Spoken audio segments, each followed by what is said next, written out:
like and subscribe to Central Outfitters because we do cool stuff like this that you guys will enjoy, like fishing and hiking, other adventure stuff, and yeah. Yeah.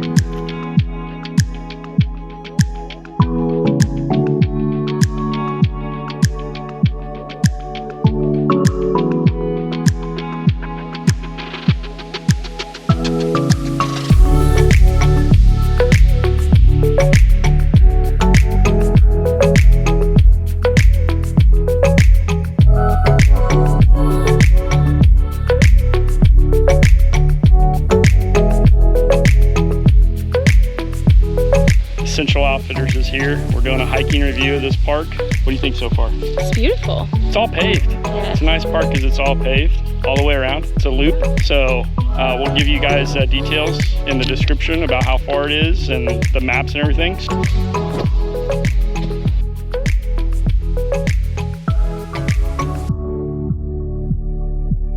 And we've had this conversation around paved hiking paths and non-paved hiking paths. It's kind of like it helps the rating, but kind of hurts it too, because it almost makes it feel like it's not outdoorsy, like it's not authentic, I think. Brandon, what do you think? Yeah, you have to be in the mood to go on a paved path, and sometimes I just want to be like off trail. I don't know. Yeah, off trail is like sometimes like if you want to go off trail, sometimes this feels more authentic. I like them both. There's good things and bad things about a paved path, non-paved path. So Quinn, what's your opinion? Well, I'll speak from a guy who likes being on the rocks and everything. I like this, but I would rather be on a trail that goes up and zigzags and climbing on rocks and all that. I like it. Lila, what do you think? Paved or not paved? Both. You had to choose.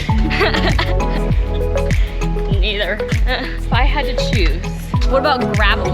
It would be non-paved. Non-paved.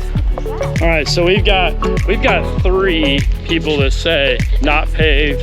For something you just want to go and walk and experience and just kind of not have to worry about climbing or taking a bunch of equipment.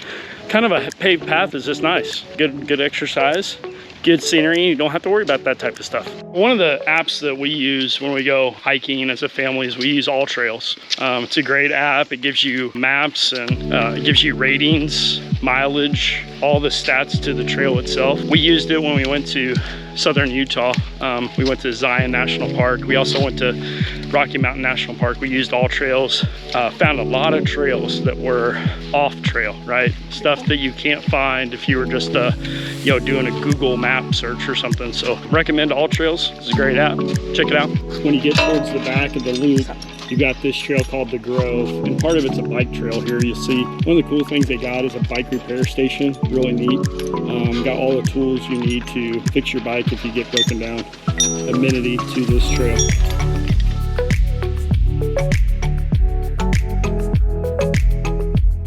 Another great conversation here. We're talking about what would warrant getting a rating of a 10, Quentin. What type of hike would you give a 10? If you like that Billy Goat Trail, like if it's just going up and it's not paved, it's like rocks, and then you get on these rocks, but then you have to go up and through trees, kind of like a mountain bike trail, but better, but walking kind of. Right now I'm at a 6 but it sounds like there's a waterfall up here, so if there's a waterfall up here, I'll give it a 7. All right. And if there's anything else that makes me wowed, I'll give it an 8. Okay.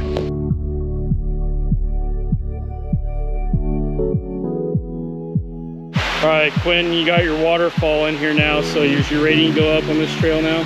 6.5. A 6.5 is what you're giving this? So far, Quinn's at a 6.5 on this trail. I was expecting like water to come out of those rocks. I just love the sound of it. So as a paved trail, rating this, I am gonna rate this. It's gonna probably be an 8. Miranda's going with an 8er. It's a good one. Strong 8? I also like that they have off trails that you can go to. If you're in the mood, they just have them closed right now because they had a big tornado recently and there's lots of trees down. yeah, this might have to be a revisit and repost maybe at a later date when we come back and visit again, and maybe do some of the off trails that are off this loop path, this main loop that's paved. There's some other trails you can take, like the Grove. There's one called the Billy Goat.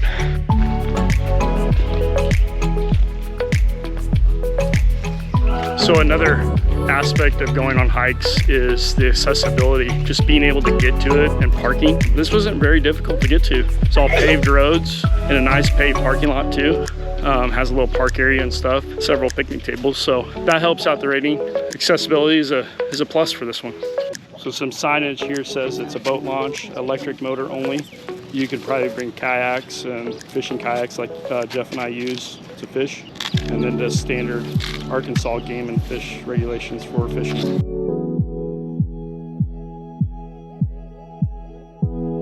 Okay, so we just finished the loop. That's where we're at. Okay, so final ratings here. I'm going to rate it a 7.5. Quentin, what do you give your final rating? 7. The 7. Quentin gives a 7. Lila, what's your final rating of this trail? What is your final rating? 6. Lila gives it a 6, and Miranda, what's your final? Going with an 8. All right, so an 8. Hey, overall, good hike. If you're in Rogers, I recommend it. Come check it out. There's some bike trails here too, so bring your mountain bike and check it out.